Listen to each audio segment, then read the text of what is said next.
Hey, Katie Tuten. How are you, my friend? Okay, good. There you are. Good.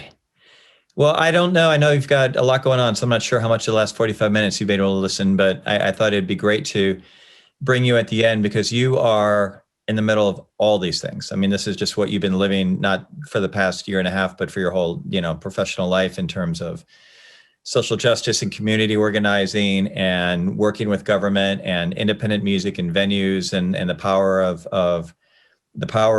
what all those things can bring to people that doesn't necessarily get translated into the economic sort of metrics that we like to use in this country. But why don't we start just big picture? Could you just, for those who have not a chance to meet you or come to the Hideout, just quick introduction to who you are and Yeah. what are the different hats that you've been wearing?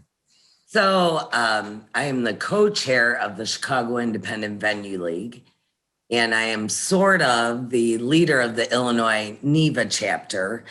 And in about 15 minutes, I'll be on a meeting with Sean and Jim with what we call Rocks and Socks, which is a brilliant community organizing where NEVA has different, yeah, Sean, where we have different groups. We get the message and then we share it with those within our local communities. And so we have, with Illinois NEVA, we have a weekly meeting with the SBA. So there aren't like 10 million stressed out people calling our local SBA director.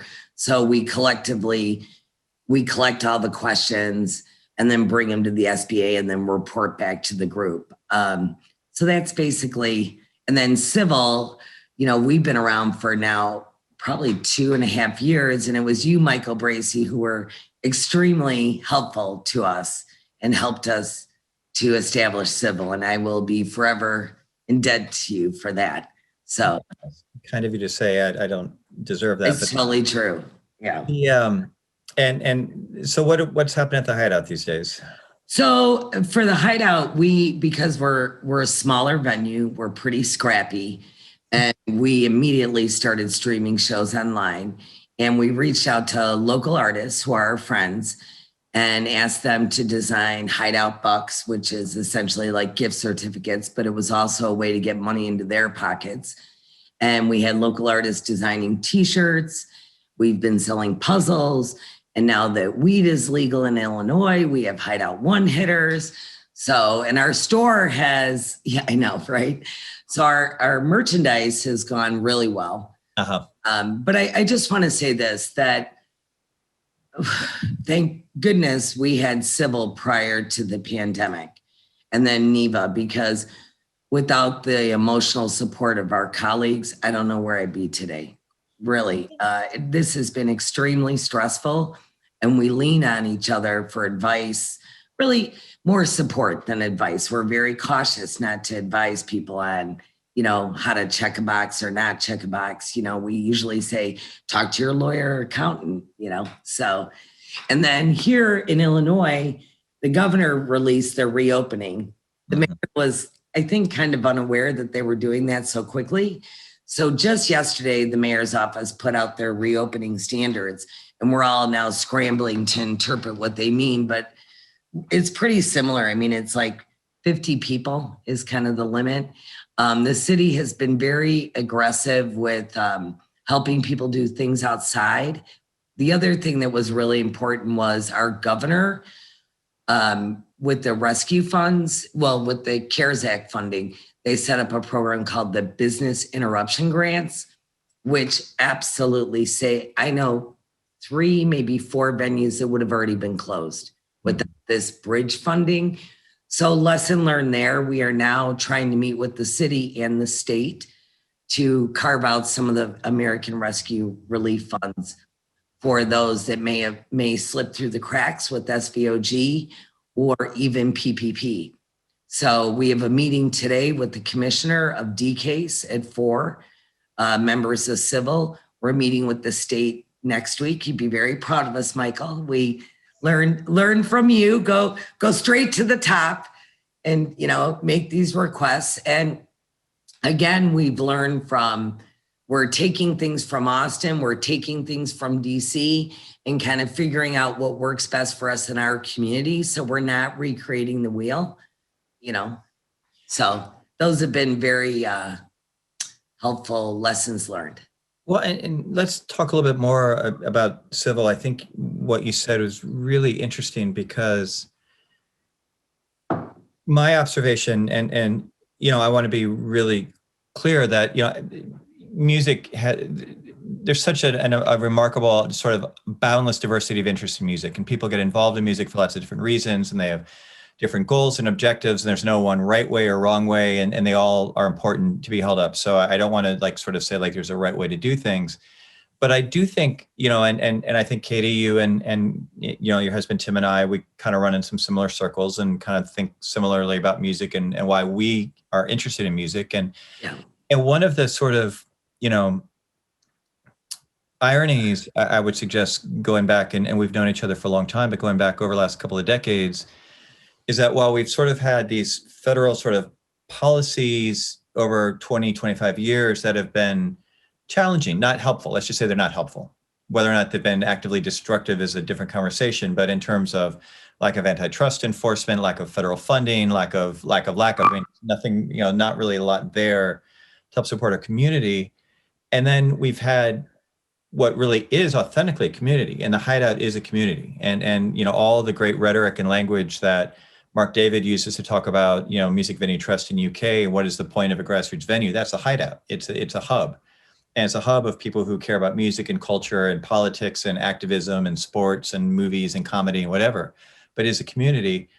But it's a community that I'm not calling it the Hideout. I'm just saying in general, our collective communities didn't really engage in the mechanics of governance, and we didn't really figure out how do we strategically work together. And I think civil is such an interesting concept, again, predating, COVID and all this, because it was a recognition that y'all were competitors, but you also completely had so much in common. Could you talk a little bit more about, I know civil was a response to a crisis as well, but talk about build on what you were saying about having the community of civil to lean into, because I think that's going to be really important when we're post-pandemic in all of our different communities. We're thinking about where do we go from here? What kind of ongoing collaboration and ecosystem should we be thinking about building? Yeah, I mean, I really hope, Michael, as we come out of the pandemic, that we have solidified these relationships, not only with each other, but with the governmental entities. And to your point, many of us had never really worked with government short of the alderman or congressional member calling you and asking if they could have a fundraiser at your place, right? I mean, many of us never really sat down at the table to really do a deep dive into policy as well as allocation of funds. And I think even talking to people in the state of Illinois, just them being aware of the power that they have that was untapped. And, we saw that the 2 million calls to Congress to get, at that time was called Save Our Stages.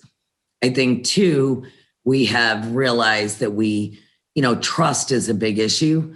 And so I think now we have established and solidified these relationships that we trust each other, that we can rely on each other. And I'm really hopeful and confident that as we move into the future, it will continue. I kind of jokingly tell the story that prior to the pandemic, I mean, our meetings were about like, who's your plumber? I mean, and anyone that owns a venue knows that's like the second most important person, is a good plumber. And we would share those kind of resources, but now it's more complicated.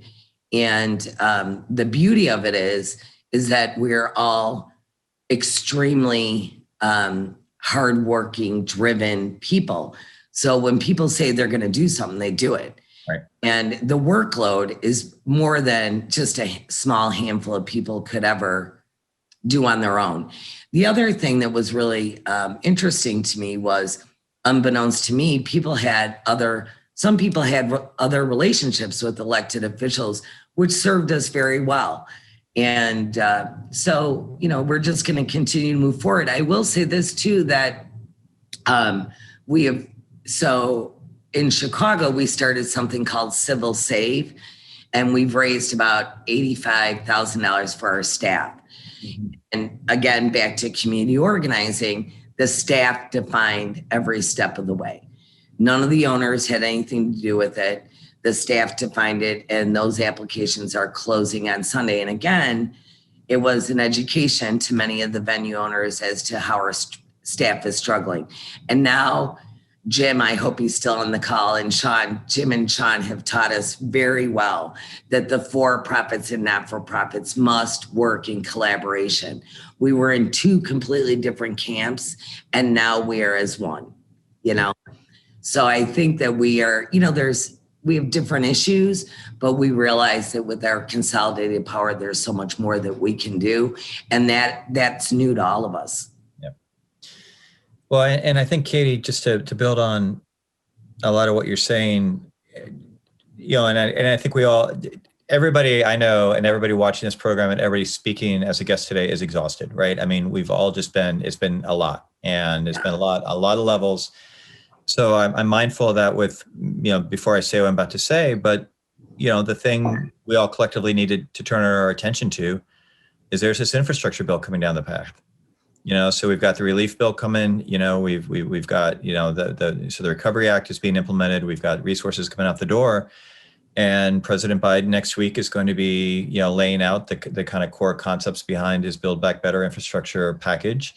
It's not going to pass the way it's not going to just be passed what he proposes, but, we are very likely seeing, probably in September, about $1.5 to $2 trillion infrastructure package. And when, Sarah and Erica are talking about, venue upgrades, we're all thinking about like, okay, we've had relief and recovery money, Build Back Better look like, where are there opportunities?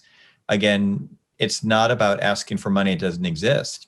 Which has been sort of the ongoing challenge of arts advocates, is that for a long time, we're like, NEA, you get $145 million. Let's try to get you $150 million. This is different. This is saying, all right, government, you're spending $2 trillion towards infrastructure. Where do we fit into that? And how can you align those dollars? How does putting money into our sector align with the priorities that you have, whether that's transportation, whether that's housing, whether that's building, construction money, whether that's CDC type stuff. Mark David, God bless him, is on this real push in the UK to basically acknowledge that a lot of grassroots venues are just incubators for disease across the board. Don't think about COVID. Think about the fact that, there are a lot of things, if we had resources, that we might do a little bit differently just to make sure we're not passing on every other disease, So these are really, again, it's really, really, really hard, and we're all over capacity to try to, even think about where do you engage in the infrastructure bill conversation. But that's, I think, to your point, Katie, now that you have the infrastructure civil, you have the relationships, you have people inside city and state government that are going to be navigating that, you're in position to not have to solve it for them, but to say, these are things that would be helpful for us. So it's going to be fun to see how that evolves over the next couple of months. That's so true, Michael, because last week before the governor released their reopening, they called us and they asked us to review it. Now, unbeknownst to us, we didn't, I guess naivete, we didn't realize they were releasing it 2 days later. Yeah. But they had our numbers, they wanted our opinions and our insight. And back to what you were saying, these relationships are established. Sometimes we have to knock on their door. Sometimes they knock on ours, but now they know who to call, which was huge. And that, again, is if you're able to be in a mindset, I know our politics are really messy right now at a lot of levels, but if you're able to be in a mindset, again, of assuming, we talk about this in the show a lot, assuming good faith among our public servants, and that most public servants are there for a reason and they're looking to help their communities, then if you can be there with the analysis and the real world sort of understanding of how your sector operates and how it aligns with what they're trying to do, this is at the center. Again, we've talked a lot in the show about the sort of scaling up of the cultural youth development sector and all these amazing youth-focused nonprofits that are helping transform lives through access to music and the arts. And we have them in all of our communities, and now they're building power. They're starting to scale and help, federal government understand that if you put more resources into that infrastructure, you could do transformative things. So it's a lot of blue sky, I think, for all of us, which, is maybe because it's a sunny day in DC and I'm just, feeling Friday, but a lot of exciting things moving ahead. A quick question, and great question.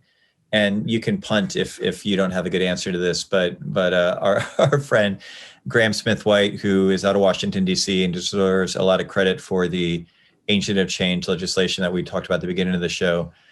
Graham caught his ears perked up when you mentioned that Chicago is learning from DC and asked if there's anything specifically that you'd flag that you've been learning from DC or that you would take away. Yeah. So Chris, Yeah. Chris, yeah, he sent like, I swear, a short novel of how the funds should be allocated. And to be honest, I sent it to my board members and I was like, okay, let's talk about this next week. It was just so much.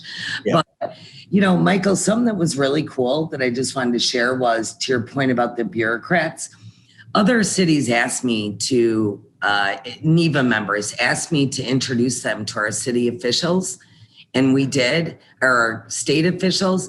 So we have bureaucrats talking to other bureaucrats from other states, which is so awesome, you know, because they speak each other's language and they're like, again, why should we design a whole new program?